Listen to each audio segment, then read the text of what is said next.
ये है, मनुष्य अपने आप को सबसे बुद्धिमान प्राणी बोलता है। पढ़ा है जी, बड़ा है, आहा एसी की हवा खा रहा है, एसी की हवा, वो एसी की हवा खा खा करके ऐसा हो गया है, अब वो बाहर निकलने का उसका मन ही नहीं होता। अरे बाहर क्या निकलना, प्रभात काल में भी उसको गर्मी लगती है, प्रभात काल में भी, कोई एसी तो ठंडा होता है, उसको गर्म गर्म लगता है।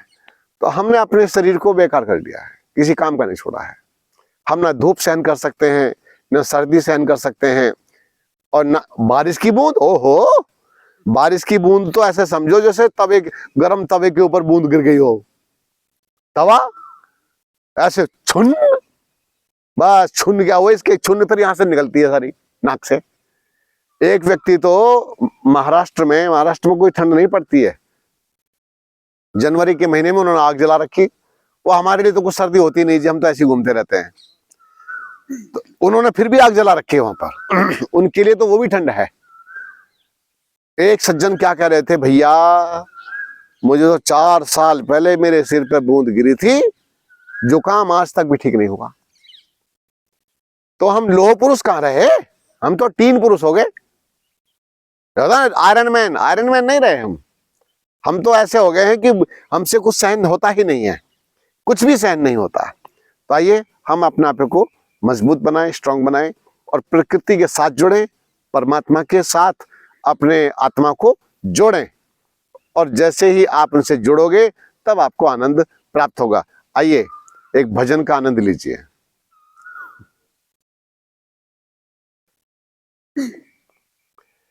आपसे बुलाऊं साथ में? हाँ जी। अब तो ऐसा आपको ना देख देख के मुझे भी ऐसा लग रहा है कि मैं भी इतना क्यों बोलूं मेरा भी मौन होने का मन कर गया, पर चलो मेरी ड्यूटी है।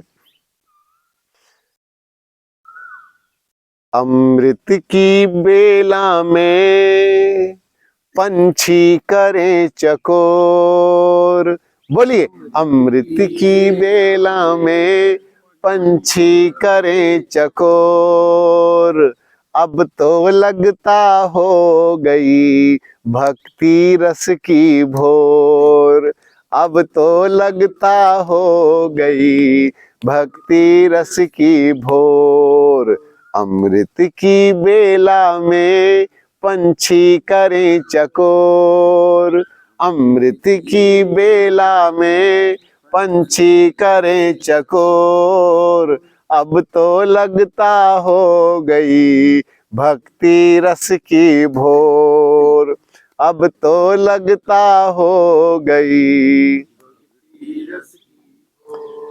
प्रातः काल की बेला आई, प्रातः काल की बेला आई, सबके मन में खुशियां लाई, सब में खुशियां लाई, दूर गगन में लाली छाई, दूर गगन में लाली छाई, सारी दुनिया है हर्षाई, सारी दुनिया है हर्षाई, आनंद कैसा छाया है नभ में चारों ओर, आनंद कैसा छाया है नभ में चारों ओर, अब तो लगता हो गई भक्ति रस की भोर, अब तो लगता हो गई। रोज सवेरे जल्दी जागो, रोज सवेरे जल्दी जागो, आलस निद्रा अपनी त्यागो, आलस निद्रा उषा रानी देने आई, देने आई, सुख का अमृत लेने भागो, सुख का अमृत लेने भागो, आंखें वाणी बंद से, आंखें वाणी बंद से होगा भाव विभोर। आंखें वाणी बंद से होगा भाव विभोर। अब तो लगता हो गई भक्ति रस की भोर। अब तो लगता हो गई योगी इसमें योग लगाते, योग लगाते अंतर मन को नित ही सजाते, अंतर मन को नित ही सजाते। भोगी इसमें भोग कमाते, भोगी इसमें भोग कमाते निज जीवन में शोक मनाते, निज जीवन में शोक मनाते। फिर क्या होगा? मोक्ष दिशा में कोई, मोक्ष दिशा में कोई, कोई जाए पतन की ओर। मोक्ष दिशा में कोई, कोई जाए पतन की ओर। अब तो लगता हो गई भक्ति रस की भोर। अब तो लगता हो गई भक्ति रस की भोर। आगे क्या कहा? योगेश्वर ने खूब मथा है, योगेश्वर ने खूब मथा है। परमानंद को रोज चखा है, परमानंद को रोज चखा है। बाहर की दुनिया को छोड़ा, बाहर की दुनिया को छोड़ा, भीतर मन का दीप जला है, भीतर मन का जला है। फिर क्या हो गया? बंधन ऐसे टूटे, बंधन ऐसे टूटे मिल गया पूर्ण छोर। बंधन ऐसे टूटे मिल गया पूर्ण छोर। अब तो लगता हो गई भक्ति रस की भोर। अब तो लगता हो गई भक्ति रस की भोर। अमृत की बेला में पंछी करें चकोर, अमृत की बेला में पंछी करें चकोर। अब तो लगता हो गई भक्ति रस की भोर। अब तो लगता हो गई भक्ति रस की भोर। अब तो लगता हो गई भक्ति रस की भोर। अब तो लगता हो गई भक्ति रस की भोर। ओम। अरे बजा दो तालियां।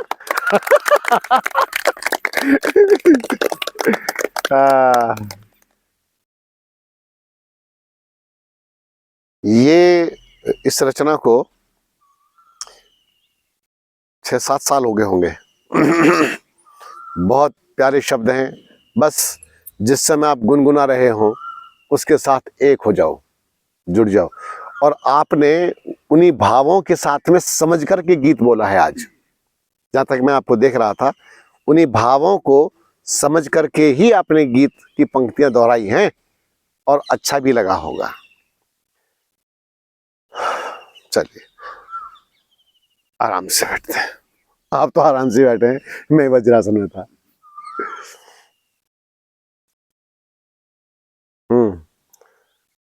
ओम आरोग्यम,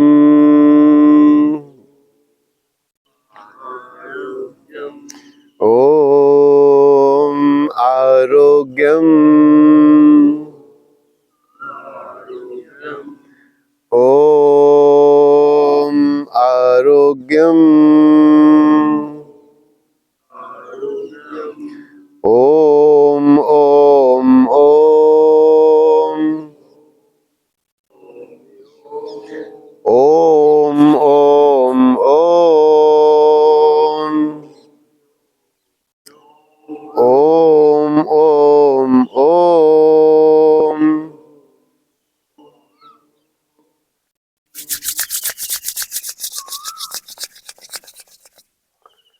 आंखों को ढक लें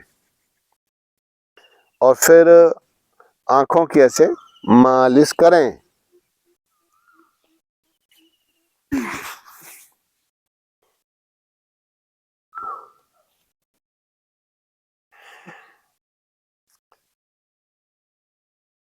ओ,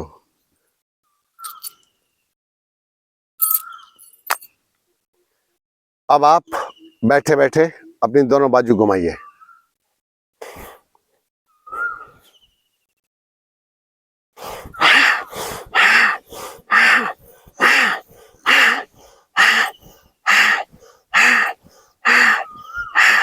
उल्टा।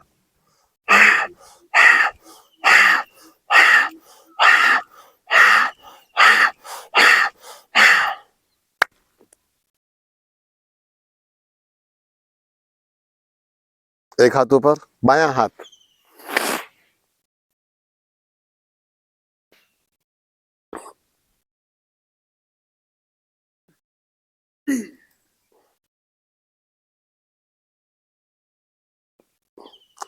उल्टा।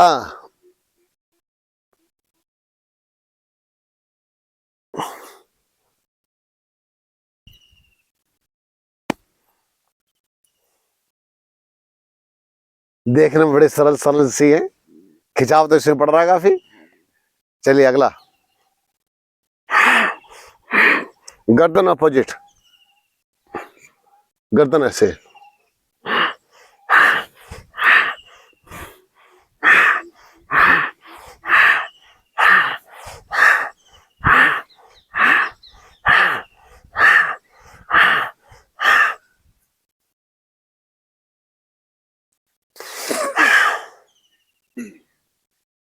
बड़ा आनंद आ रहा है। पता है क्या होता है, जब आप कभी भी परमात्मा की शक्तियों के साथ या थोड़े भी एक होंगे, अंदर से लहरें उठनी शुरू हो जाएंगी आपको। अब नहीं उठ रही तो भाई हम क्या करें, तो पर उठनी चाहिए। वो आनंद की लहरें हिलोरे से आते हैं, हिलोरे से, हिलोरे। अब मैंने एक बात ज्यादा देखी है, जो समर्पित तो हुए नहीं, ज्यादा समझदार से बन करके बैठ गए करने के लिए, वो समझदारी कुछ करने मतलब जुड़ने नहीं देती है। एकदम अबोध बच्चे की तरह से, एकदम अबोध, मैं तो बस परमात्मा का हूं ऐसे। अरे तुम अपनी उम्र, तुम परमात्मा के सामने क्या उम्र दिखाओगे? तुम परमात्मा के सामने क्या पद प्रतिष्ठा दिखाओगे? है ना? वहां तो उस घमंड को उतार कर साइड में रख दो। तने तने से मत रहो, जाओ खिंचे खिंचे से, तने तने से, बड़े खतरनाक टाइप जैसे। वो ऐसा बनने की आवश्यकता नहीं है, पर वो अगर ऐसे बन के आप रहेंगे तो परमात्मा का जो आनंद है ना, कभी नहीं मिलेगा, कभी नहीं मिलेगा। और सुन लीजिए, तुमने, मैंने तो लाल वस्त्र पहने, इन लाल वस्त्र का परमात्मा से कोई लेना देना नहीं है, ये भी ध्यान रखना।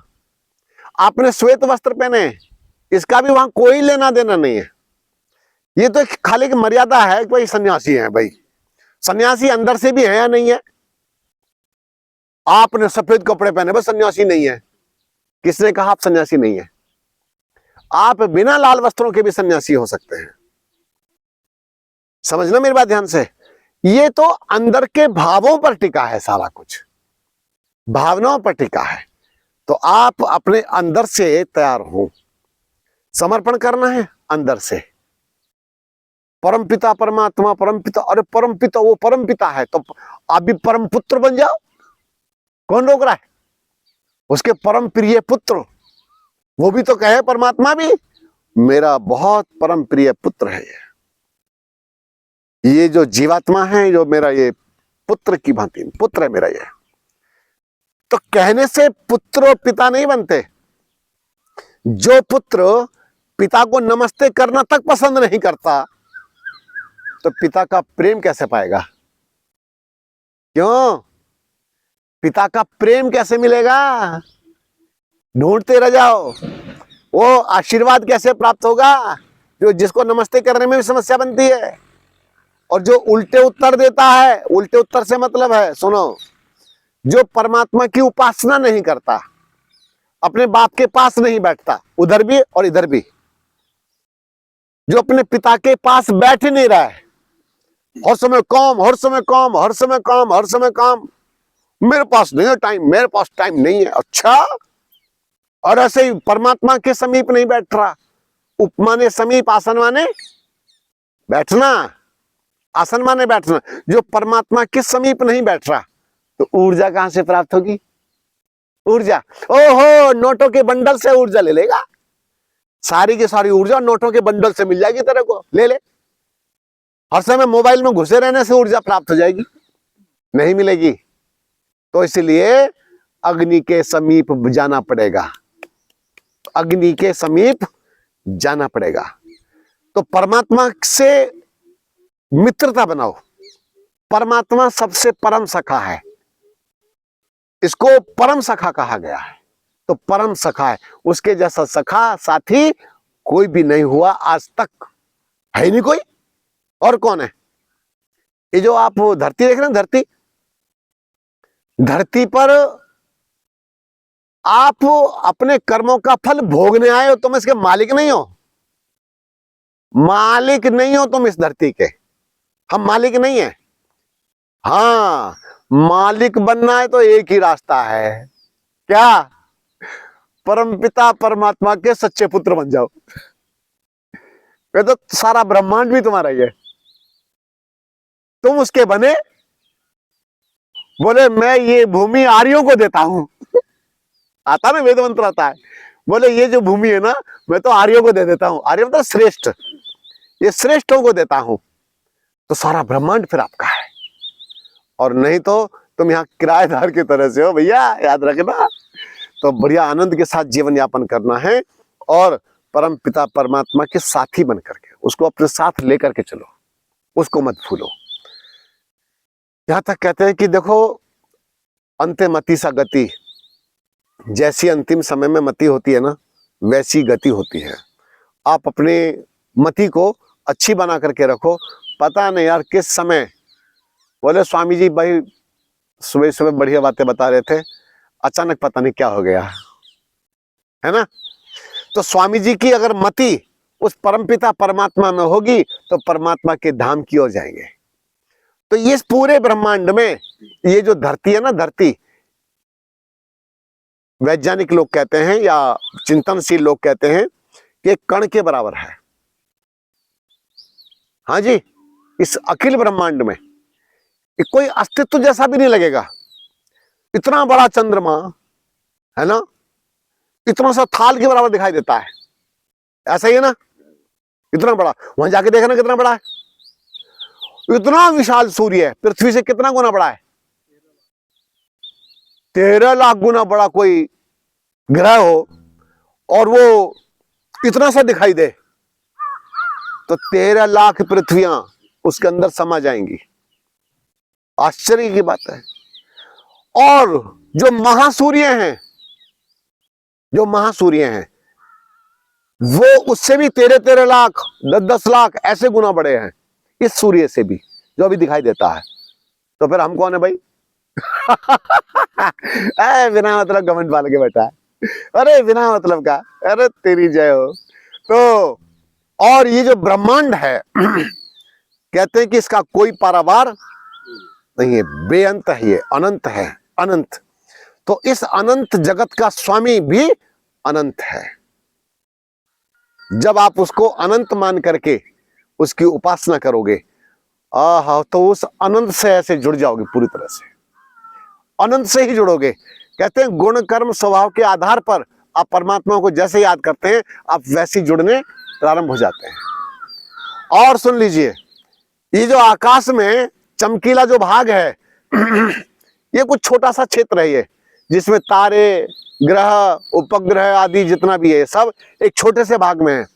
बाकी सब अंधकार से भरा पड़ा, पूरा का पूरा। बड़ा विचित्र है ये सब। तो इसीलिए परमात्मा के हो जाओ, कोई रास्ता नहीं। और उपवास की जहां तक बात है, अच्छा एक बात और सुन लो, ये मत सोचना कि हमारे गुरु जी तो 7वें आसमान पे बैठे हैं, बिठा रखे हैं बहुत लोगों ने अपने। हाँ, वहां कोई तुम्हारे गुरु जी की नहीं चलने वाली। तो गुरु जी तो देह त्याग करके पता नहीं कहीं और जगह खेल रहे होंगे, बिना मतलब बवंडर में फंसे पड़े। तो इसी प्रकार से राम कृष्ण शंकर ये और वो जितने भी हैं सारे के सारे, ये तो अलग अलग समय में सब जन्म लेते रहते हैं। पता नहीं जिस ग्रहों पर कुछ और मानव होंगे या जीवन होगा, हो सकता है वहां पर अपनी भूमिका कुछ लोग निभा रहे हों, क्योंकि वेद मंत्र के आधार पर परित्य भूतानि परित्य लोकान, ये यजुर्वेद का मंत्र है। कहते हैं कि जीवात्मा अलग अलग ग्रहों की यात्रा करता है, कभी वहां जन्म ले लेता है, कभी धरती पर भी लेता है, कभी दूसरे ग्रहों पर चला जाता है। तो बड़ा विचित्र खेल है भैया। आपको तो पता नहीं किन ग्रहों पर लोग रहते हैं, और पता नहीं कैसी कैसी आकृति के रहते होंगे। हम ऐसी आकृति के ऐसी, और धरती पर भी कितनी कितनी आकृति के लोग मिलते हैं, एकदम काला भिसंड, बिल्कुल एकदम गोरा ही गोरा। ये सब धरती पर रह रहे हैं और हम अपने जैसे हैं, एक अलग अलग टाइप के हैं। तो इसीलिए परमात्मा की रचना है, बड़ा विचित्र है, बड़ा विचित्र है। उस परम शक्ति के साथ जुड़ करके रहो, वही पहले भी था, आज भी है और आगे भी रहेगा। तो एक प्रार्थना करो, एक छोटी सी करो भले, लेकिन डूब जाओ। मैं लंबी लंबी प्रार्थना मेरी समझ में कभी भी नहीं आई, बुरा मत मानना। लंबी लंबी प्रार्थना, गायत्री मंत्र के जप के जप, जप के जप, जप के जप, जप के जप, एक बार जपो 1 घंटा लगेगा। गायत्री मंत्र में एक बार का गायत्री मंत्र लगभग 1 घंटे में पूरा होता है। एक मंत्र 1 घंटे में तो तुमको डुबकी लगा करके जो ना आपको शुद्ध बुद्ध बना बना करके अलग खड़ा कर देगा। पर हमने जपा नहीं ऐसे, हमको वो आता नहीं। हम तो माला की माला घुमाने पर विश्वास करते हैं। माला की माला घूम रही है ताकि औरों को तो पता चले बड़े भारी भगत है जी। कितना अच्छा दृश्य पर देखो।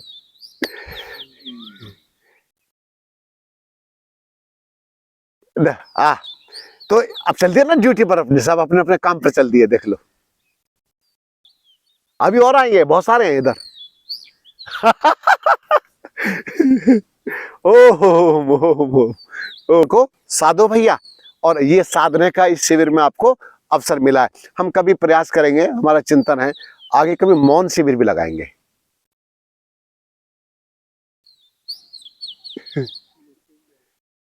एक बात आपको मैं बता देता हूं, मेरा बचपन न जाने वाला नहीं है। मैं भी सोचता हूँ बच्चों के साथ में ऐसे खेल कूद करता रहता, मैंने क्या बड़े कब होंगे पता नहीं चलता है। तो और होना भी नहीं चाहते। मैं अपने साथियों से बोलता हूँ कि जितने वो शुगर की दवाई खा रहे, इंजेक्शन में इंजेक्शन पेट में लगा रहे यहाँ, है ना, और कुछ ना कुछ गड़बड़ी चल रही है उनके साथ, सारे बड़े बीमार पड़े। तो छोटा बनने में ठीक है भैया, सरलता से सहजता में सुख है। क्यों? इस सरलता में कविताएं उभरती रहती हैं, गीत उखड़ते आते रहते हैं, परमात्मा से जुड़े रहते हैं। ये ज्यादा अच्छा है, ज्यादा अच्छा। एक बात और है, मुझे पौराणिकों में ले जाओ, मुझे कहीं भी ले आके खड़ा कर दो, मुझे रत्ती भर प्रॉब्लम नहीं है, किसी भी तरह की नहीं होती। हर पूरा का पूरा परिवार हमारा है, सारा संसार हमारा है। तो समष्टि से जुड़ने का प्रयास करें आप। एक ही दायरे में कैद होकर रह जाओगे और वही के वहीं प्राण निकल जाएंगे। तो खोल दो अपना दायरा, सीमा के पार निकलो कि मैं ये उसको छोड़ो और आगे बढ़ो। चलिए अब हम करेंगे अपने कंधों पर हाथ। ओ भैया बंद कर दे से।